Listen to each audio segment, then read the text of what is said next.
सभी मित्रों को नमस्कार।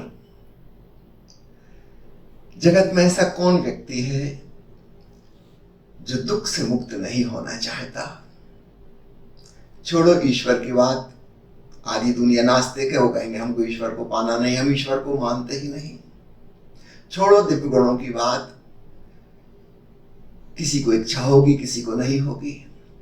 छोड़ो सत्य की खोज, बहुत लोगों को कोई इंटरेस्ट नहीं है सत्य में, वे असत्य में बड़े मजे से जी रहे हैं। ऐसा कोई भी इंसान नहीं है जो कहे कि मुझे दुख पसंद है, मैं कष्टों में जीना चाहता हूँ, चिंता संताप में रहना चाहता हूँ।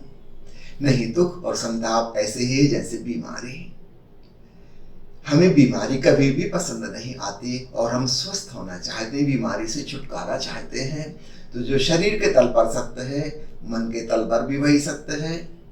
दुख एक रोग की तरह है, चिंता एक बीमारी की तरह है जिससे हमारा मन ग्रस्त हो जाता है। हम विषाद से, निराशा से मुक्त होना चाहते हैं। हम बंधनों से छुटकारा पाना चाहते हैं। जहां जहां हमें लगता है कुछ बंधन है, हम स्वतंत्र होना चाहते हैं। मुक्ति की चाहत प्रत्येक के भीतर है, चाहे आप उसे कुछ भी नाम दें, क्योंकि बंधन दुख देता है। भगवान बुद्ध ने बहुत सुंदर उपाय बताया है दुख मुक्ति का। पाली भाषा में वो उसे कहते थे दुख निरोध का उपाय।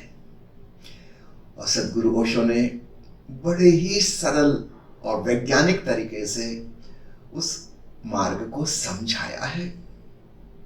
आज की मनोवैज्ञानिक भाषा में जो हम सब समझ सकें और उसका पालन कर सकें, अपने जीवन में उसको उतार सकें। तो आप सबको मैं निमंत्रण देता हूं, रविवार की सुबह से शुरू होने वाला है हमारा दुख मुक्ति साधना शिविर कार्यक्रम भाग 2। भाग 1 पहले हो चुका है, लगभग 6 महीने पहले। उसमें हमने भगवान बुद्ध के जीवन की कुछ बोध कथाएं ली थी, विशेषकर दुख मुक्ति के संदर्भ में।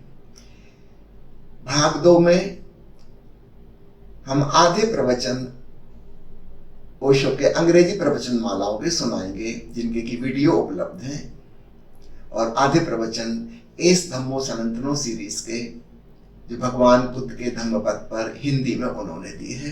इसका मुख्य बिंदु होगा दुख से कैसे मुक्ति हो।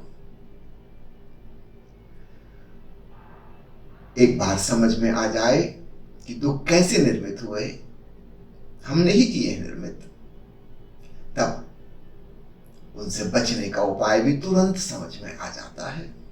मुश्किल तभी तक है जब तक हमें पता न हो कि इसका कारण क्या है। एक डॉक्टर के नाते मैं आपको बीमारी का उदाहरण दूं। करोड़ों करोड़ों साल से लेप्रोसी की, कोढ़ की बीमारी थी, और समझा जाता था कि यह पापियों को होती है। इस जन्म में या पिछले जन्म में जिन्होंने दुष्कर्म किए हैं, कुछ अपराध किए हैं, उनको कोढ़ का रोग हो जाता है, और इसलिए समाज उनको बहिष्कृत कर देता था, परिवार उनको घर से बाहर निकाल देता था। अक्सर वे लोग भीख मांगते थे, कहीं शहर के बाहर गांव से दूर रहते थे। फिर माइक्रोस्कोप बना और वैज्ञानिकों ने खोजा कि अरे ये तो एक कीटाणु है। टीबी का जैसा कीटाणु होता है, ठीक वैसा उसी जाति का, अत्यंत सूक्ष्म, उसकी वजह से है। और तब देर नहीं लगी, कुछ ही सालों में दवा खोज दी गई कि किस केमिकल से इस कीटाणु को नष्ट किया जा सकता है। अब आप देखते हैं दुनिया में शायद ही किसी को कुष्ठ रोग, कोढ़ की बीमारी होती हो, यदा कदा रेयरली। और हमको पता है यह पिछले जन्मों के कर्मों की वजह से नहीं है, पापों का दुष्परिणाम नहीं है, यह तो एक कीटाणु है। यदि ठीक डायग्नोसिस हो जाए तो ठीक ट्रीटमेंट करना बिल्कुल सरल है। यही बात मानसिक दुख, संताप के बारे में लागू होती है। काश हमें पता चल जाए इनका कारण क्या है।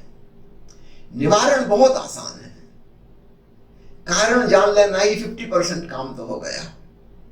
निवारण बिल्कुल आसान है, पहली बात ज्यादा कठिन है, डायग्नोसिस।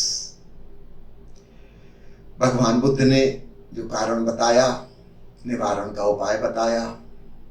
अब उनकी भाषा तो पुरानी भाषा हो गई, उसको समझना मुश्किल है। उनकी उपमाएं समझाने का तरीका 2500 साल पहले का है। आज के वैज्ञानिक बुद्धि के व्यक्ति को नए ढंग से ओशो ने समझाया। तो आप सबको इनविटेशन है, दुख मुक्ति शिविर में भाग लीजिए।